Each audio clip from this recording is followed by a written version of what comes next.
Welcome to Morning Sip with Rev Melissa, and we know that sip is spirit in practice. Spirit in practice. So you don't have to be perfect, just keep practicing. Just keep practicing. And so we know that we are spiritual beings having a human experience, yes? And as spiritual beings, we have the power to use the law, right? And so our series this week is Be Cause, right? The law of cause. It's the law, it is the creative law, it is the creation law, right? First cause is the divine, it's God, it's the intelligent mind, it's the cosmic intelligence at work. Yes, through us. So we have the opportunity to be cause, and to be cause in an intelligent way, right? To use the law constructively, So we talked about the subconscious mind yesterday, right? And we know that the subconscious mind is the storehouse of memory. It is the seat of habit. Right? And it is running things. Yes, it is running things. So in order for things to change, things have to change within the subconscious level. Yes? So part of cause is the subconscious mind. The other part of cause is our conscious mind. And these two things are not separate things. It's all one thing. So I always want to bring us back to there is one cause, one law, one mind, and we use it, right? And we use it constructively, because the law is what?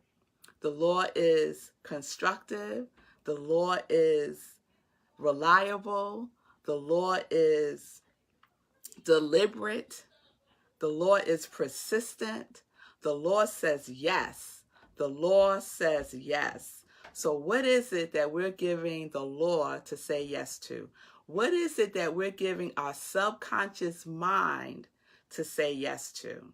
Because the subconscious mind says yes. It's not going to judge it.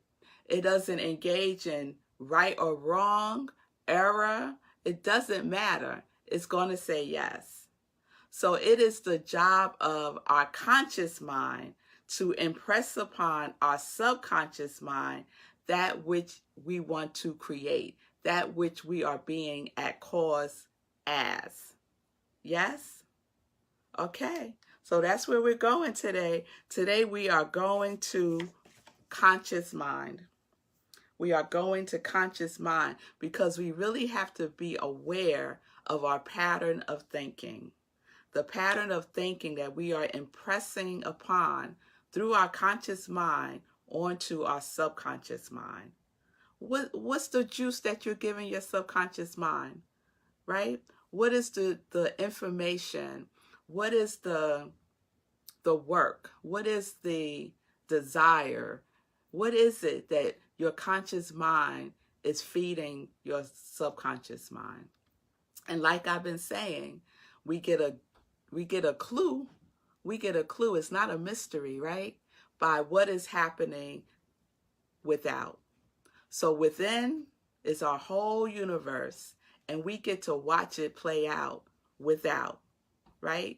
In the world, in our experience. Yes? All right now. So what is the dominating thought that you hold in your mind? What is the dominating thought that you hold in your mind? What is your pattern of thinking, right? And this is like being vigilant. It's being vigilant about what we spend our time thinking about. Vigilant about it, right? Because the subconscious mind doesn't rest. It doesn't sleep. It's just take it in. So what are we giving it? through our conscious mind, through our activities, by what we spend our time thinking, speaking, and doing every day, every single day. And what we want is we want to harmonize our mind, right? We want to harmonize with what we want, right? We did our whole series about harmony and the law of harmony. And we know that the law of harmony is the presence of good, recognizing the presence of good. And sometimes we don't recognize the presence of good because it looks different from what we imagine it would look like. And then we discount it. Something happens that we judge as bad or wrong, or something that we did not expect to happen, right? And we discount it as not being good, right? We discount it. We say, oh no, this is not for me, right? But it is for you. Because if it wasn't for you, it wouldn't be here. It wouldn't be here for you to use, right? For you to use constructively. Because maybe up until now, we've been using it in a destructive way. We've been using it to create that which we do not want. Because that's what we spend all of our time talking about, what we don't want, right? And so subconscious mind is saying, okay, let's give them that. Because the subconscious mind is not saying, oh, she don't want that, I'm not going to give that to her. No, it's the conscious mind. The conscious mind is living in the land of want, desire, persistent pattern of thinking. Yes? So we have to magnetize our mind to what it is that we want to create. We have to be consciously in cause. Consciously in cause. All right. So I want to read to you a little bit. But before I do, I just want to make sure everyone is clear. So I talked about consciousness and subconscious mind and, excuse me, conscious mind back in April 23rd. So check out that Sept where I go deeper into detail about it. But just to recap, our conscious mind is our objective mind. It's our thinking mind, okay? It is how we perceive the world, right? It deals with the five senses, right? It deals with our outward life, okay?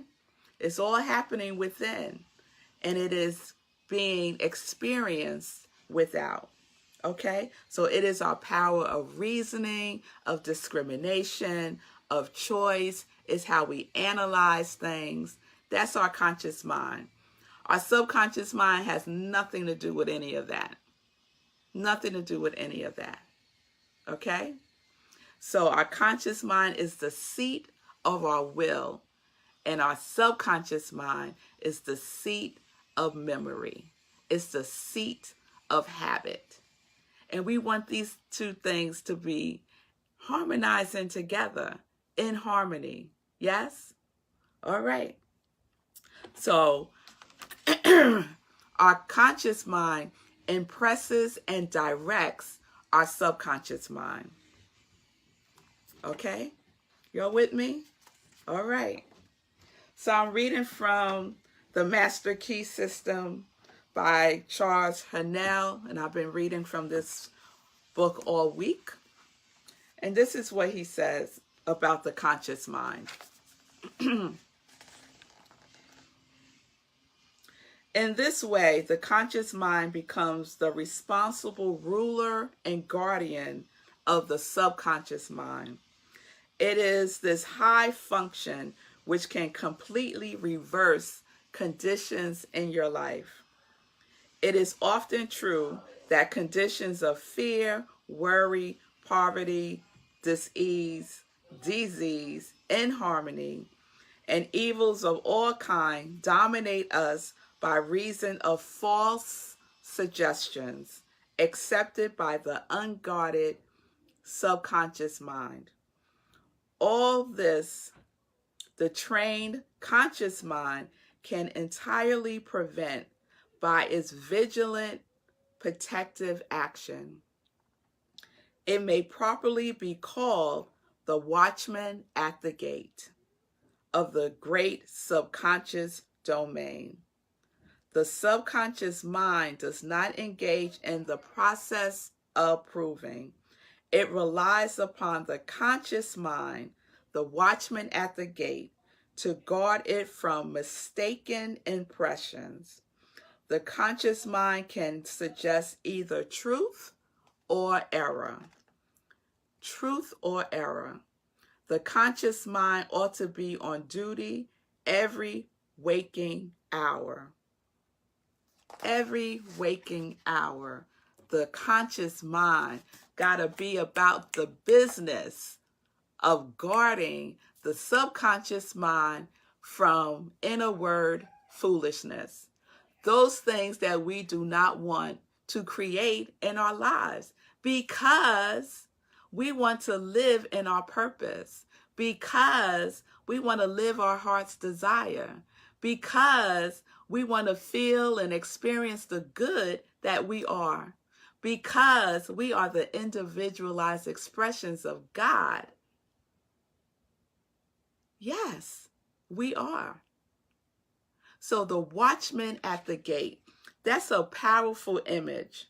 The watchman at the gate, right? On duty every waking hour. And it has to be because the subconscious mind never sleeps. It's always doing stuff based on what we're impressing upon it. Yes? Yes.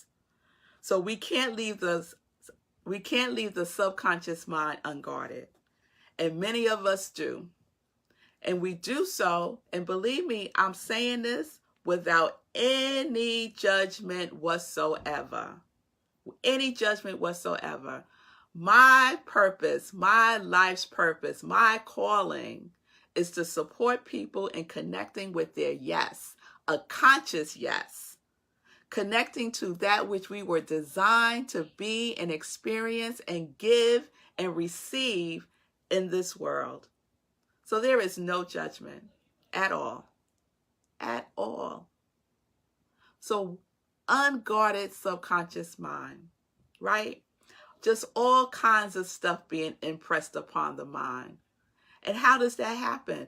By what we spend our time on, by what we are ingesting in our mind, in our consciousness. And that is being impressed upon our subconscious mind. So the conversations that we engage with, are they high vibration conversations? The activities that we do, are they high vibration activities? Spending all day binge watching stuff ain't high vibration. No judgment, right? Not saying we can't relax and stuff, but spending 9 hours a day binge watching, what's going on in the subconscious mind? What is being impressed upon the subconscious mind? That which you want? It's very suggestive. It's very suggestive. And those things in the world are very seductive. Yes? Watching television, right? Watching the news. Lord have mercy, stop watching the news. There's nothing good there.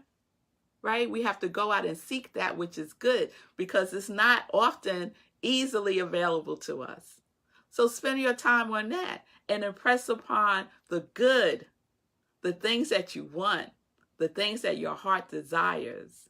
Yes, because your conscious mind is the watchman at the gate, and we cannot leave it unguarded. We cannot leave our subconscious minds unguarded, right? And so there's a lot of things that are suggestive. Fear is a huge suggestive energy in the world. Yes? And that fear gets impressed upon our subconscious mind. And then what do we experience? What is the outpicturing of fear? Yes? Societal suggestions, our familiar suggestions, our family suggestions, our friends' suggestions, right? impressed upon our subconscious mind. And that's why it's so important for us to do our spiritual practice, because our spiritual practice is a habit, right? The seat of habit is the subconscious mind.